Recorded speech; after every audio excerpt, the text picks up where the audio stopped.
Hi, and welcome to Thinking Around the Question, the podcast you desperately want to subscribe to, and subscribe now if you do, or just leave lots of comments. And that's what I think I'm going to be talking about today. What do we do on Thinking Around the Question? We look at stuff and we try and go a bit deeper, and we try and wander around the question, and we try and deal with all those opinionated views, which are just absolutely stuck in their own point of view without digging into it a bit. So we're trying to dig into it, which might annoy you, but you might like it too. And fine, just come along. Who I'm talking to? I'm talking to Musa Sami, who's a psychiatrist and a scientist, and knows a thing or two. And he's in the UK, and I'm calling from Norway, near a field, and I'm a social anthropologist.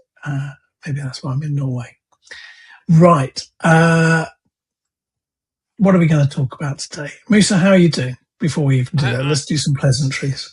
I'm doing very well. I'm back in Blighty whilst you're trekking around Europe. And what we're going to talk about today? We've had some comments. We've had some comments Yeah, back, isn't it?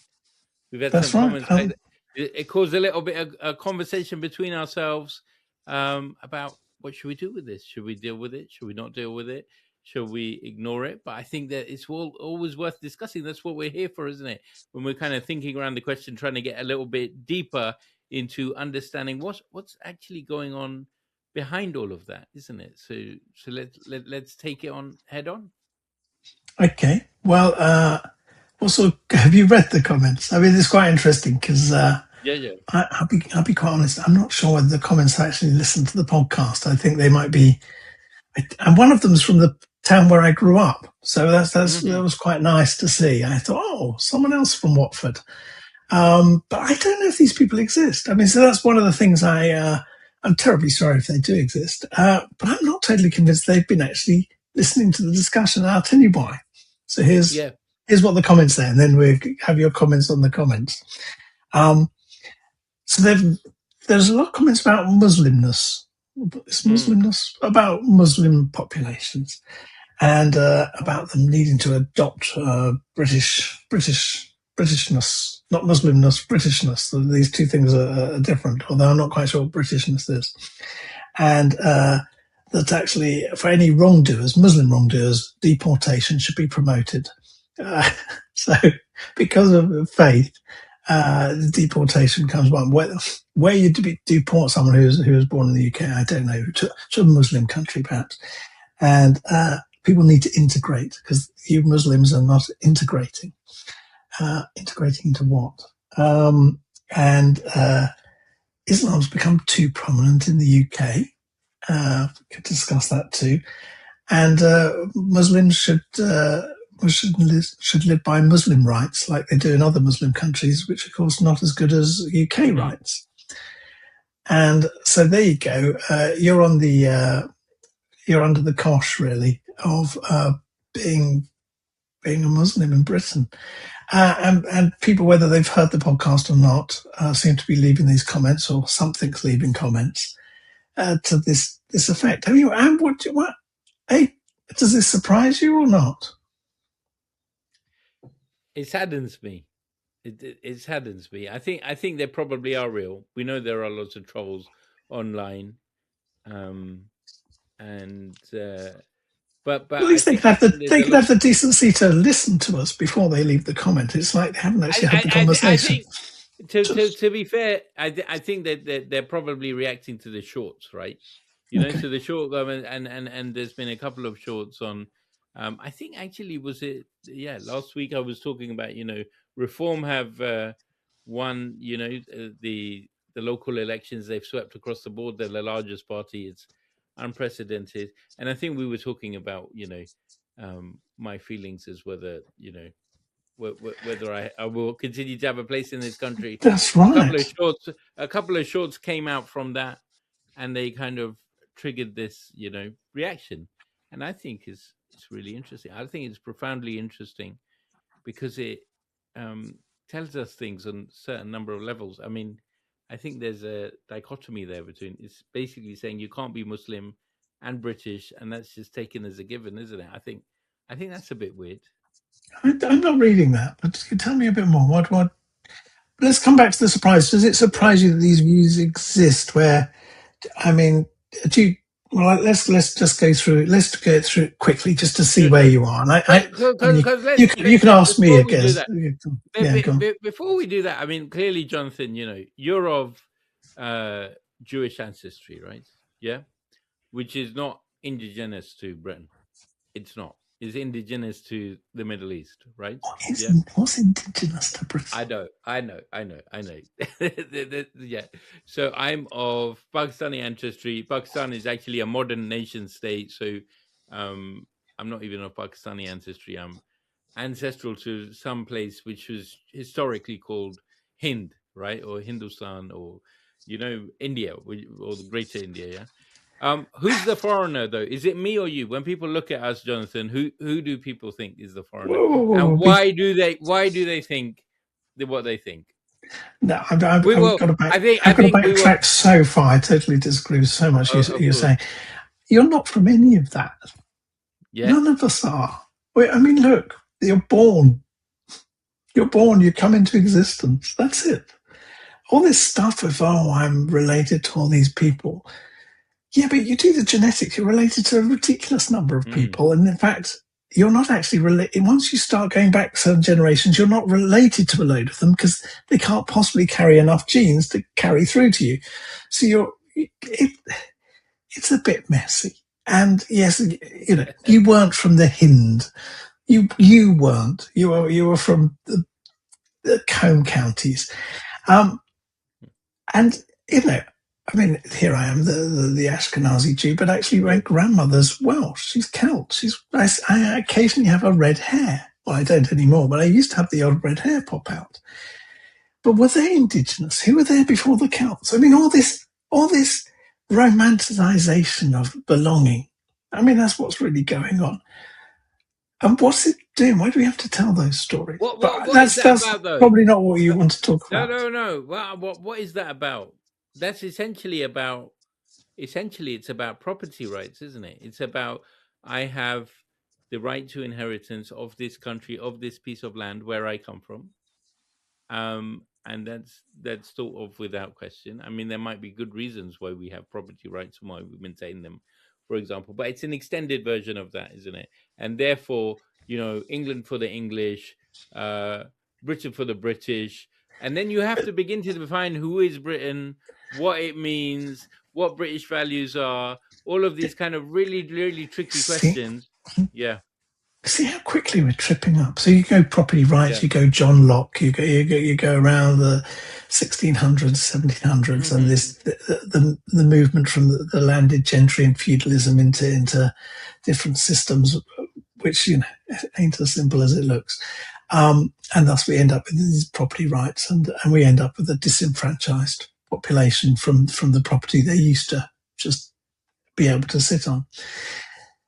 So what's this belonging stuff going on? And we've got this very loose sense of rights to belong. And then we have this looser sense of what Britishness is. And I mean, okay, you can fly as many flags as you like, but it doesn't define what Britishness is. And I like a cup of tea. Does that make me a Britishness, having an Indian herb in my morning cup? Or I like coffee as well. But that's also grown somewhere else. In fact, most of the food I like comes from somewhere else, as it does. Or even the potato came from South America. So our lives are full of migrant plants. Um, so I'm trying to get to what let's just I don't think it's fair that you have to answer this. You can ask me. That's the same question backwards. But are you British and Muslim? Is that possible, or is that are they? And if so, is that because you're a polite middle class Muslim from the home counties? Is that what makes you British? I am British and Muslim, but I want to ask you a different question. One question that often And then we'll plagues me, swap. right? Hmm. Yeah. If I didn't, I am British and Muslim because I was born in this country, I was raised in this country, I've lived all my life in this country, I've gone to school, medical school, worked in all the. In fact, I'm English. I'm very English because I've worked all over this country. Yeah, and in the south, in Mhm. the north, in the Midlands now, where I'm living, right? And almost exclusively lived in England, actually, to the exclusion of the other countries in this great United Kingdom, which I do enjoy visiting. And of course, I'm a practicing Muslim, right? However, suppose I didn't consider myself British, would that make a material difference to the fact that I am or I am not British? Suppose I didn't own it, or I didn't feel that I was English. Mhm. Could I still be English without claiming the identity? Is it a fact, or is it something that you claim and you assert? Well, this is so. What I often hear Mm, is people recourse very quickly to legal bureaucracies. They'll recourse to the law. They'll say, "Well, if you were yeah, yeah. born and you've got this passport, well, you don't actually Okay. have to have a passport to exist here. You've got your birth certificate, and that's about the last of some. That's about the Mm, last document you really need. That might change soon in the new King's Speech, but you don't need any of this documentation. The documentation itself is just a legal framework. It's an agreement. So it's not the value of being British. What are British values? And what is it about Muslim values and Muslim prominence of values that is antithetical to British values? Because you're a Muslim, so it's very unfair I should ask you this, but seeing as you're sitting there, what do you think it might be? no, but I know exactly what it is. You know, it Tell me. is the narrative and the discourse of of just junk. It's the narrative of grooming gangs, of cousin marriages, of being foreign, of circumcision. I'm talking about male circumcision here, which is seen as genital brutality. It's of otherness, of coming here, of committing crime. This is the conception, right? Of in the last, I think, 5 or 6 years, we've seen a lot of a conflation of immigration, otherness, being generally bad, and being Muslim. And that's what they're actually alluding to when they talk about being Muslim or Islam. It's nothing to do with the Islam or that's practice. It's also, I think the other things to add in there. Let's just throw this into the mix. A bit of misogyny and terrorism, extremism, as well, right? And I actually, think Jonathan, is really powerful because I remember once I got in a argument at work, right? With my with my nameless PhD supervisor, right?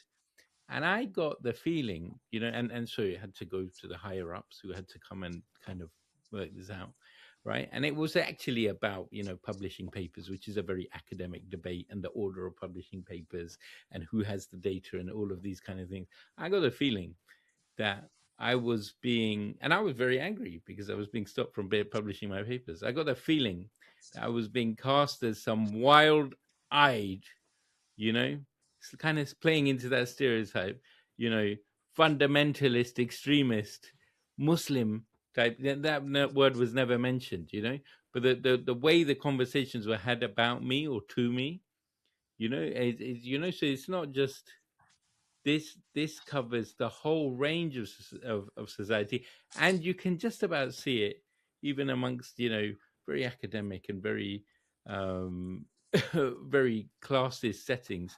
This idea is pervasive throughout society, this idea of Muslims as others.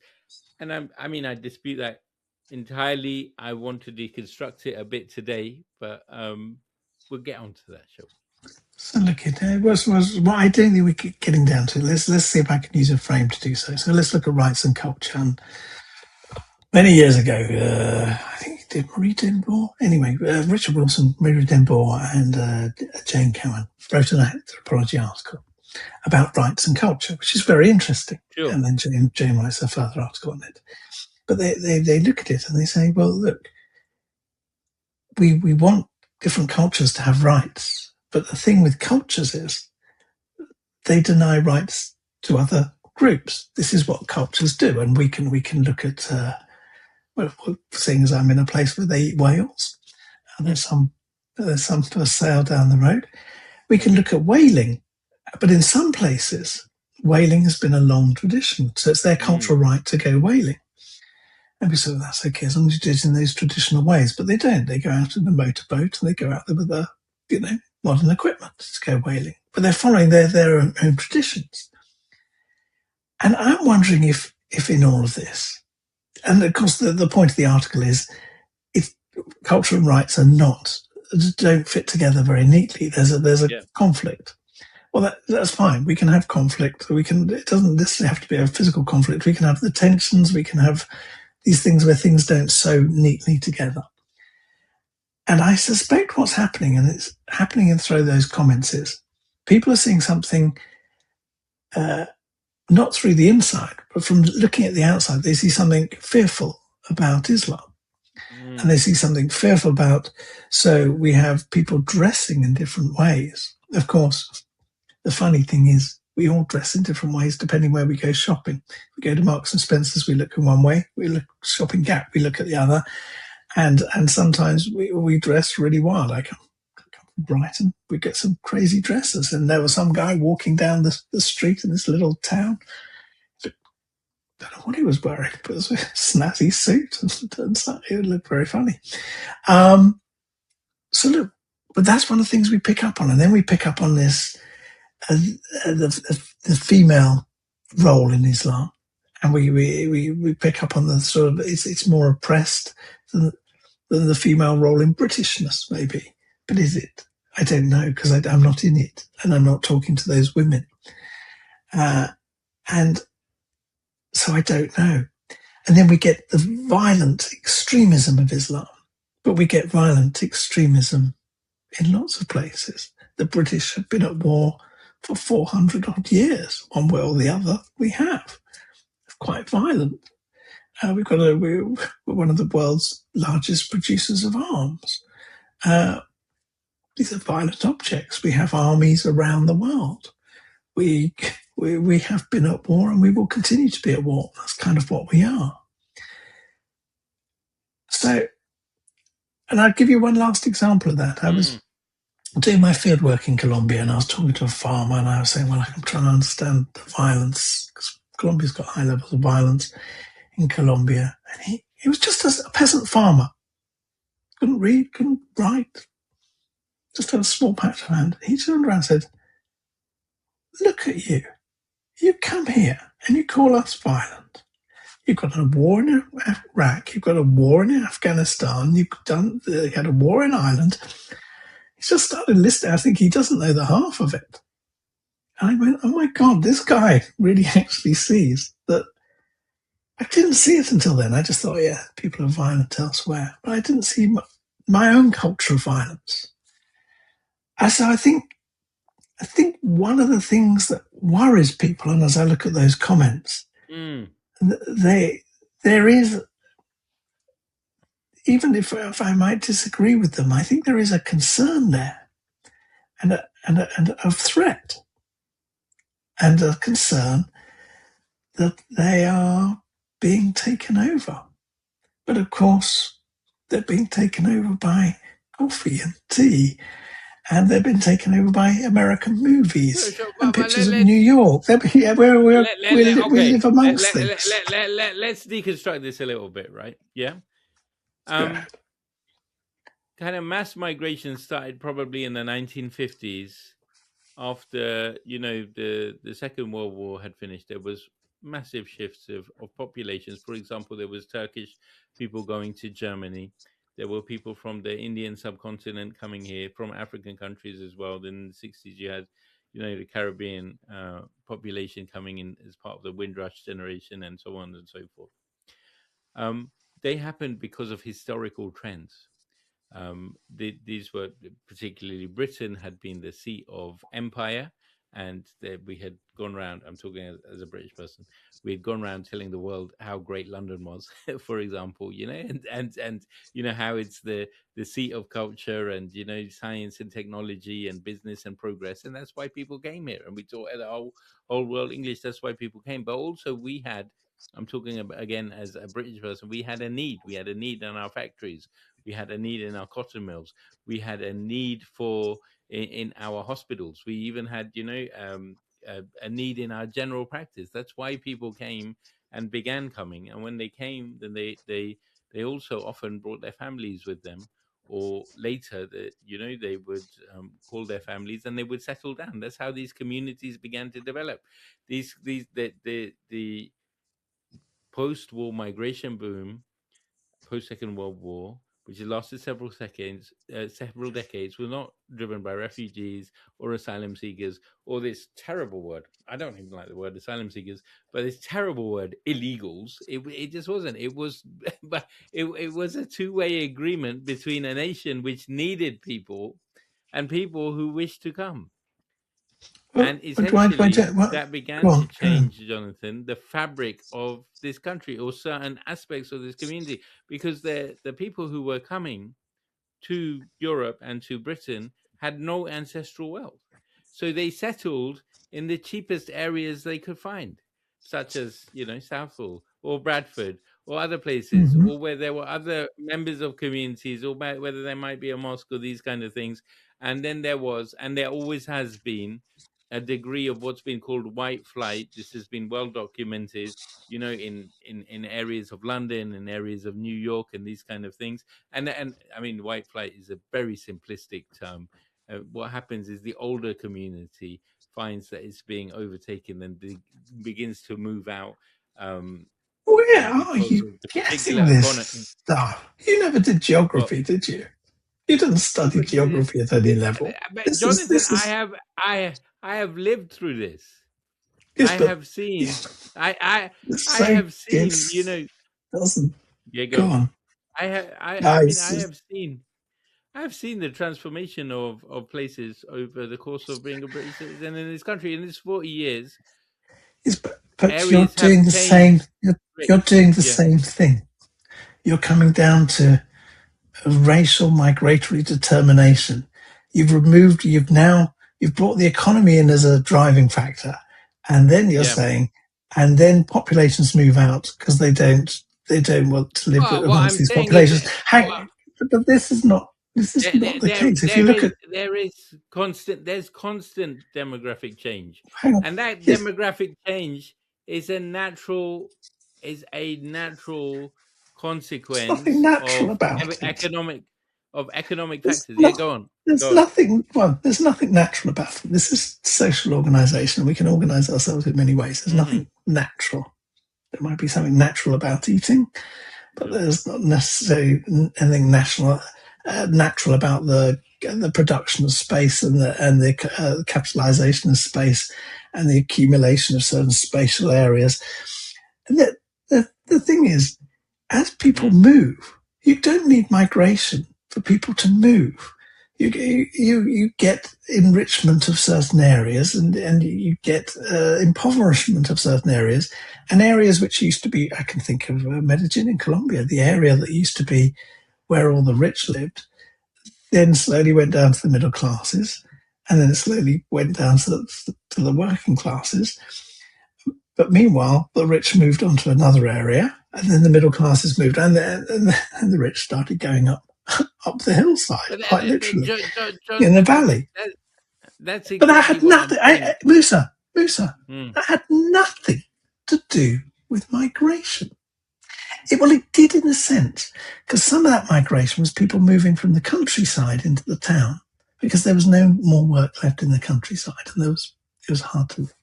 Well, there was work, but they were, Okay, so you couldn't own Jonathan, land.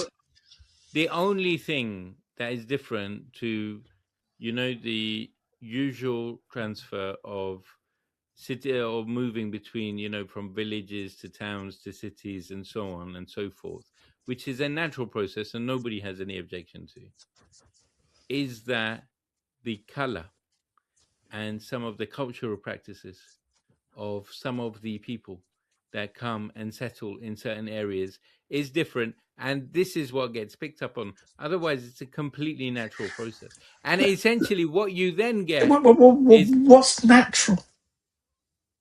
it's natural that people move into places of aspiration, and that different areas offer different opportunities. Yeah, that's It's completely like, natural. okay, it It's depends what sort of, completely natural that cities depends what evolve sort of and value. they change. And Yes, that cities but evolve no, and no. that they change over time. But okay, what you mean? What you mean is Yeah, there are historical trends for yeah. people to go to those places which are seen as having greater value. The greater value might be because it's near it's near a mountain which is venerated.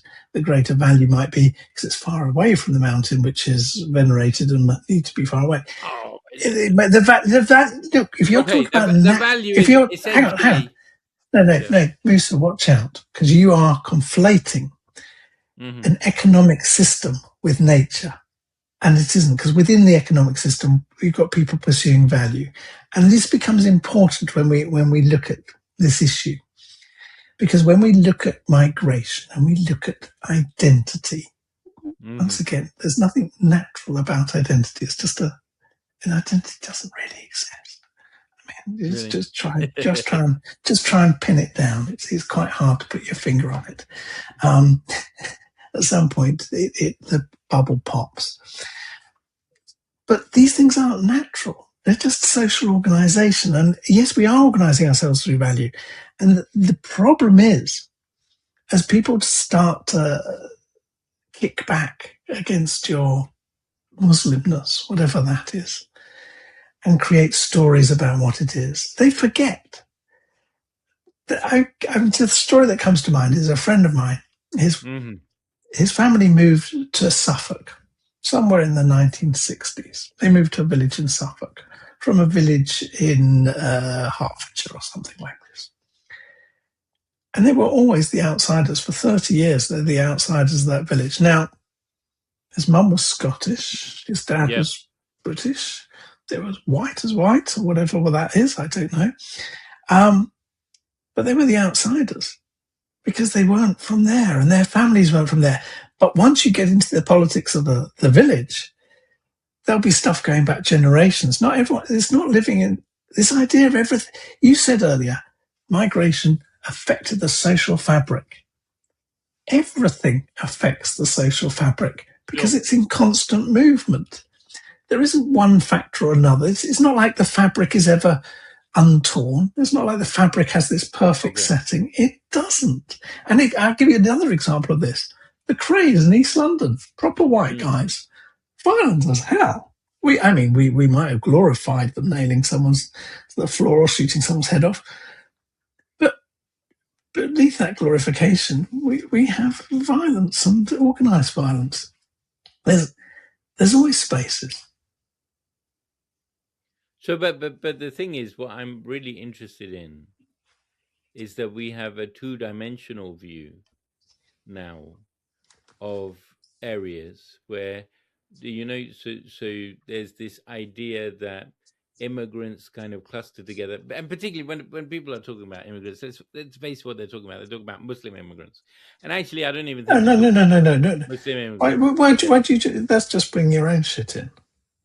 No, no, When people are talking about it, are they only talking about one specific group? I think I that don't know. I think if you're talking about the kind of immigrants that GB News is talking about, the kind of immigrants that Daily Mail is talking about, if you're talking about the kind of problems with immigration, these Musa, people are not talking Musa, about problems with immigration from Canada or Musa, Australia or Musa. Ireland, are they? In Yeah, the 1980s, they were talking about the Irish. sure, they were. I'm talking about the Okay, current so conversation. so okay, so you're trending right now. I'm talking about the That's current. all it Yeah, is. You're trending. I'm talking about the current conversation. And the current conversation is extremely simplistic and reduces people to these kind of few words, right? Illegals, Muslim, immigrants, crime. All of these things are in this kind of toxic mix, right? And this has been greatly simplified and not really understood at all, right? And it's not really been understood how, for example, Islam fits into the social fabric of Britain, which it does. I mean, Britain has a 500-year history of a relationship with the Muslim world, which I can talk through. Britain was at one time the biggest empire of Muslims in the world. I think Lloyd George said, we have 90 million. I can't remember how many Hmm. million. Muslims in this empire, which is the largest Islamic empire in the world, right? Um, but what has happened now is this kind of atomization of understanding of our diversity and of where we have come from and our different cultural understandings, and it's extremely reductive, and it's extremely problematic, and it is really ripping our country apart. We've got this march coming up from organized by Toby Robinson. There's, I think, 11 speakers from overseas who wanted to come over, who have been banned by the government. And these marches are increasing now. um, and we really have to think really carefully, really hard about what country we really want if we're going to accept wholesale these very simplistic narratives. And this is where I find it gets really interesting Sure. because this swing to what people call the right, I don't know, left, right, I don't care for it, but this swing towards these people who find another group of people are the problem. Mm. They seem to be adopting values which I don't associate in any way with Britishness. They adopt values which are quite authoritarian, Yeah. which I don't recognise. They are intolerant, which I don't recognise. I mean, I recognise it a bit, but not like this. They're quite angry. There's not keep calm and carry on people. I mean, there you go. Here's that thing, keep calm and carry on. It's beautifully British. There's something about it. And of course, that sort of slogan takes off because it touches the public consciousness. And yet these people do not keep calm and carry on. They get angry and they shout and rather than turn and go, what's going on? They just blame other people who they don't really even know. And they've got a deep fear. But I think, once again, I keep wondering where we'd be without just social media feeding from unknown sources. Where do people get these ideas? Now, I know a friend of mine, and he didn't like it when he heard people not speaking English in his town. He lived in sort of one of these country towns in Berkshire, no, Bedfordshire. And he didn't like when people walked past and they weren't speaking English. But he was a total Europhile. He loved going to Europe. He loved sitting and having his champagne in Paris and all this. He loved all that. He just didn't want people not speaking English. Now, if they'd been speaking French, I think he would have been a bit more okay with it. Italian, perhaps. Spanish, maybe.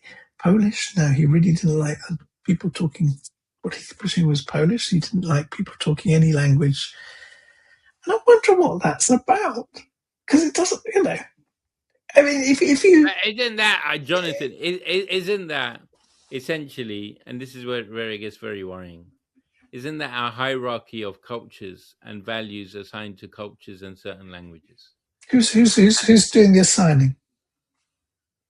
Well, that individual is doing the assigning, isn't it?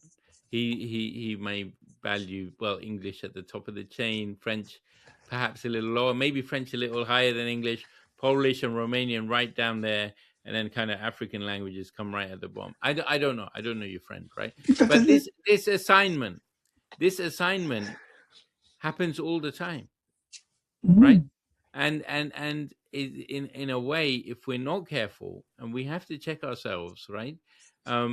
It becomes the way that we expect society to run, and we expect it to be run on some kind of hierarchical basis. And And if where is people it? are, yeah, Where's Islam in the hierarchy to you? well, for me, of course, Islam is very important, right? But is Um, it higher than other ones? are you asking? So I suppose the definitive way of saying this is, would I value a Muslim's opinion more than a non-Muslim's opinion? Is that what you're asking essentially? And So I I would, can break it down into parts. Do yes, you all have a right. hierarchy? So what I would say is, I suspect you I'm, do. well, I may do, but if I am a psychiatrist working as a doctor, for example, and I have a colleague who's a Muslim colleague and a non-Muslim colleague, why does it make a difference, right? If I'm talking about going to the mosque and how to pray, and what time the Eid prayer is tomorrow, then of course I'm going to listen to them. So Mm-hmm. it depends about what aspects of life that I'm talking about, right?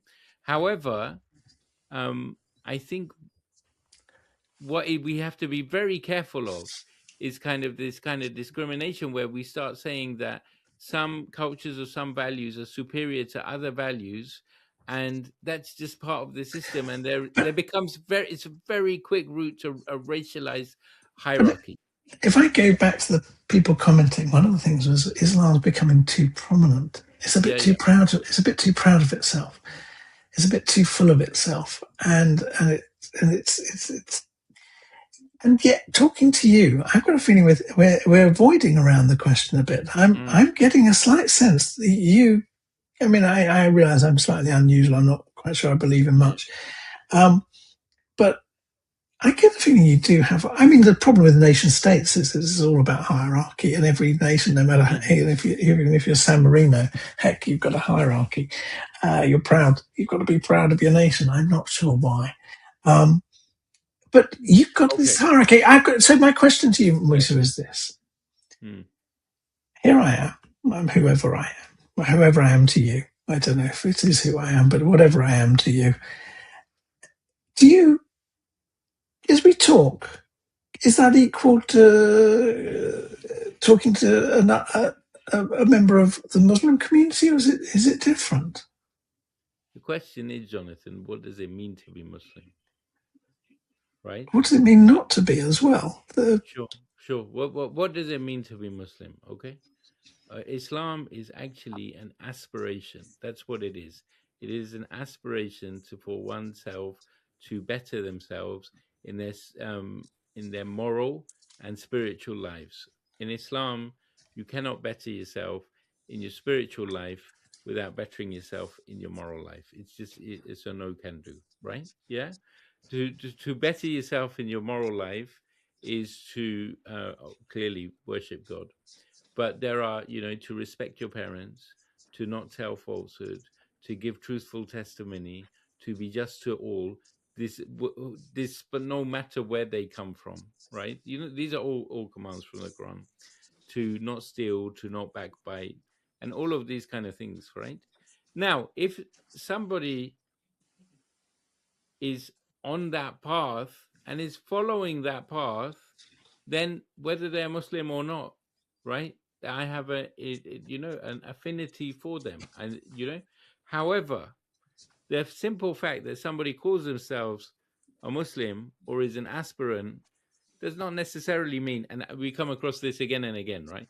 Does not necessarily mean that they are on that path. And I find that all the time within my community. And so, just like when somebody comes into my clinic and they tell me that they are depressed, and they start telling me about things like anhedonia, or suicidal ideation, or sometimes they'll talk about psychotic symptoms, and I say, oh, hang about, just unwind, unpack all of that. I'm going to take the history from you in very simple language, because I'm not interested in your concepts. I'm interested in what's going on, and then we'll assign the labels of the value to it. So So Musa, you, yeah, what you yeah, seem to be saying is, here's some core values of Islam. yeah, Yeah, values which, if I think about my own life, that would, if I think, well, yeah, they all make sense to me. sure, This is why, it's a slippery path, and it's full of turns and things, but that's, yeah, life's a river taking us places. But I adhere to those values. So, and I suspect people getting cross also adhere to people who write in these comments. I think they possibly adhere to some of these values too. sure. So, and as you say, just because someone calls themselves a Muslim doesn't mean they adhere to these values or they don't do it particularly well. They don't give it enough effort, and of course, it is this part of life is getting that effort and focusing. It And is very having difficult. said all of this, Jonathan, I'm not going to start saying that I'm a particularly good Muslim. Mm-hmm. And to me, the word Islam means somebody who's an aspirant, who aspires to that. Whether or not I reach that is for others and God to judge. Yeah, go on. So I'm just wondering if the people leaving comments, I mean, I wonder if they disagree with any of those codes, or whether that's the issue, isn't it, Jonathan? That the issue is that we're not having that conversation. What you've done, the conversation is the values we live by rather than the categories we absolutely. claim. And it's such a simple conversation to have, isn't it? But I'll tell you something. It's been 25 years now since September the 11th, isn't it? I can count on the fingers of one hand the number of and since 25 years, in those 25 years, the questions about Islam and terrorism and all of these kind of things have been massively discussed in the media. There's all this kind of conversation I've heard about Al Qaeda, about Salafism, about Sunni and Shia Islam, and about Wahhabism and what this all means, and different groups, and Al Nusra Brigade, and all of these kind of things, right? But literally, honestly, I can tell you, no more than 5 times, probably no more than 4, in those last 25 years, has anybody ever asked me, so what is it that you believe then? What's going on here? Just tell me a little bit about it.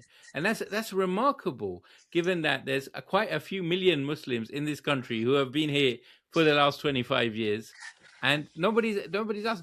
When people start talking about misogyny, just one point. When people start talking about misogyny, and I think Kemi Badenoch was on about it recently, there's women pushed to the back, right?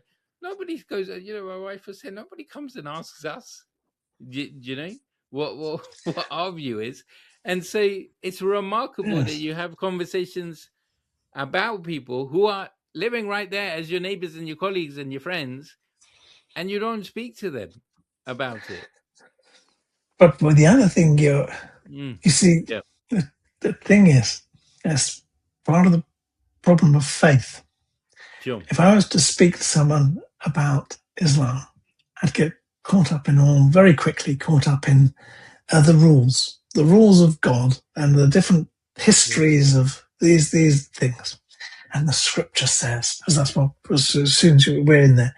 But what you're talking about is Islam as an aspirational way of life, which is something else again. And actually, what's interesting is ethnographically, that's far closer to what it must be within people's lives. This is the bit that keeps returning to, is how am I going to lead my life? Now, we live in a world where there's lots of messages of how to lead your life, and we live in a world with I mean, it's always been there, but now it's gone totally crazy. We've got 2 million sort of influencers telling us how to live our lives and which products to buy in order to lead better lives, or which 5 things to do every morning in order to have a better life. And everyone's telling us how to have a better life.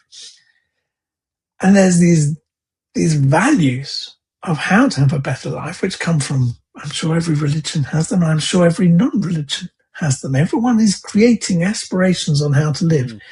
And I read in the news today the Beckhams have become billionaires. I'm not sure that's a way to live. I mean, for me, that's nothing to aspire to. Good luck to them. What do we aspire to? We have one very short life, and we have the continuation of life. We have social responsibility. The question is, I mean, I keep looking at it. Islam's prominent. What if values became the discussion? What if the discussion was, how are we going to live amongst each other? How are we going to live in our environment? How are we going to be as people? How am I going to be as your neighbor? I mean, it's back to the old questions, huh? But this is really what it's about. All the categorization and labeling. Well, I tell you what, I think it makes it easy for all sides. I think this is. I'll be quite honest with you. I think someone who's born into a faith and follows that faith, there's something slightly lazy about that, because they haven't gone through the big this going on. Where am I? What is going on? They haven't felt the fall through space of the existential nothingness. What I would say to you, Jonathan, is that on a certain level, I agree with that, in the sense that you have to wrestle with your faith. You have to wrestle with it. You have to decide at some point whether you are going to use it as a framework to apply to life or not. That is part of the human experience. If you don't wrestle with it, if you don't understand it, then really what you're doing is you're just taking, and I think this is every faith, whether you're going to talk about Islam or you're going to talk about Buddhism or you're going to talk about Christianity or Can we talk Judaism. about or non-faiths? I know. I think you have to wrestle with your views and your ideas and your values in life. That's a part of the process of life. And I think you're right. If you don't do that, whatever category you have assigned at birth, whatever category, you're just being really lazy. And actually, what I often find is that those people who haven't done the hard thinking about what their values actually are, they're the ones who kind of begin to slip that, that much further. And before they know it, perhaps the trials of life begin to overtake them, right? If you're quite certain on what your values are and what route you wish to pursue and which way you want to go down, I think life becomes more easy for you. But I think that there is something, Jonathan, about what Islam actually means, which, I will literally tell you, Islam is actually the practice of this aspiration, and what it has now become represented to mean. And it has become represented to mean something quite different, which is some kind of foreignness, some kind of otherness. It's associated with all these kind of bad things. And therefore, we're not moving beyond that conversation. And actually, it's very difficult to move beyond this conversation now in this very shouty space that we have.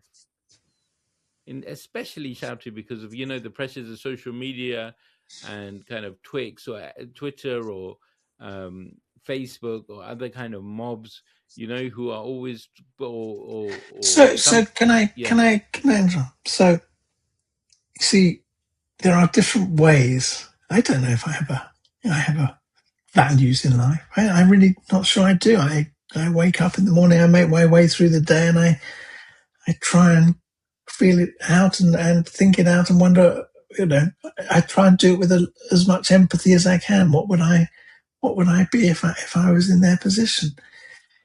And who am I to them and who are they to me? I don't think I have. These are my values. I believe in, whatever these rules. I don't think I have these. Now maybe that makes it tricky at times. But what I don't do is I don't go, I'm not you. I'm not this. I'm not that. I don't try and form myself by not being something else. In fact, I do the very opposite. I realize that whatever we are, we're together.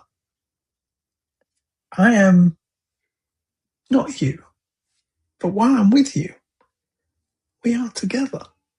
And I can either struggle and try and gain dominance in that, and I can either sit here and tell you I'm right, and I can do it in all sorts of ways. I can ask little questions to prove I'm right and all of this game. But ultimately, I've got to work out how we're going to be together. And I have to do that with my clothes. I have to do that for staying at this Airbnb. I have to do this wherever I go, but it makes for better behavior. And we live in such an individualized world where I'm personalizing everything. I'm listening to the music I want to listen to. I'm not listening to the music they're playing anymore. I'm choosing everything. Everything's to my taste. I don't. And I sit on the train. I just watch everyone's on their phone following their own little course.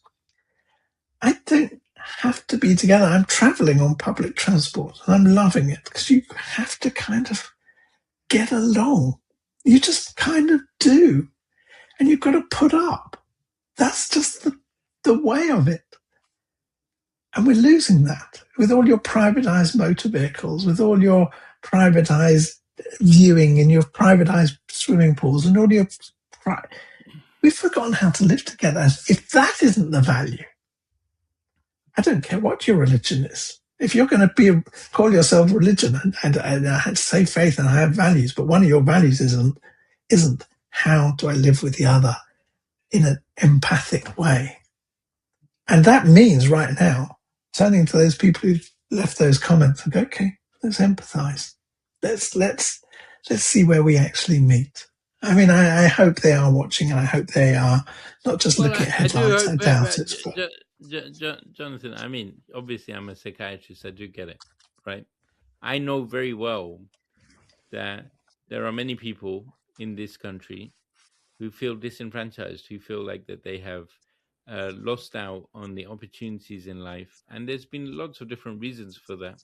You know, there are some economic reasons for that. There are some geographical reasons for that. There are some demographic reasons for that.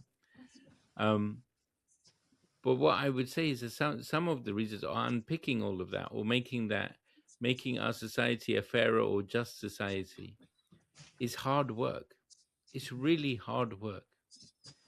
And sometimes it's easier rather than to think about the hard work that it entails, and not just the hard work, but it entails sacrifice from every sector of society in order to make sure that we get along and that the Britain that we have of today is successful. And sometimes it's really easy, and rather than doing that, to again then project your anger onto something else, onto something other. And at this moment in time, you know, it's being projected onto Muslim illegals. 20, 30 years ago in this country, it was being projected onto young black boys, right?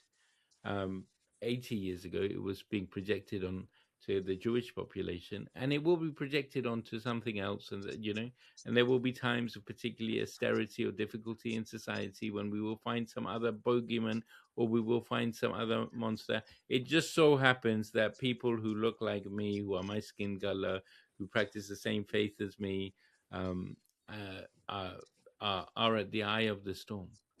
But I think it is important that we take a step back and we understand what is going on with the kind of disenfranchisement of people and why they feel so upset and angry. And it might be that the answers to some of this are not as intuitive as we would expect. I was reading today that in 19, I think 89 or 87, the billionaires in this country owned 4% of the their wealth was equivalent to 4% of GDP. The Sunday Times rich list has just come out. Now their combined wealth is something like I think 22%. That's a five-fold increase. You know, and so perhaps we need to think about why it is that we feel more hard up, we feel poorer, we feel that services society is not providing for us. We feel like we're working harder, we feel more stressed. Um, and then, of course, there's other issues as well. There's the breakdown, I think, in the last 30, 40 years in kind of structures of society and cohesion, the kind of individualism that you're talking about, and the breaking of those bonds, I think, has had quite a powerful effect on us in terms of it may have made us more happier in the short run if we have the new phone or the latest TV or some nice car, but ultimately it's left us in some way really much poorer for it, isn't it? And so these kind of conversations are really difficult conversations to have, and in a way that's why we're doing this podcast. So I kind of welcome these questions, isn't it? Because essentially we've got to do the really hard thinking about how to rebuild all of this in this era of perhaps distrust, of disdain, and of this lack of empathy for the other. yeah, that's fine. I think we're going to leave it there because I think that's very well said, Musa. And yeah. Yeah, I have nothing to add. Good. That does remind me. It was very good to what you said, and it does remind me. If I was watching, I'd subscribe, and I believe there's a subscribe button, and I'd tell all my friends as well. So yeah, if you've made it this far, please comment. We will answer your comments. Yeah. But I think in more detail. I'll keep going on that one. I like that. I'd like to know. I'd like to know who's watching. All right. Thank you very much, Musa. Thank you very much, Jonathan. Cheers. Thank you. Bye. Bye.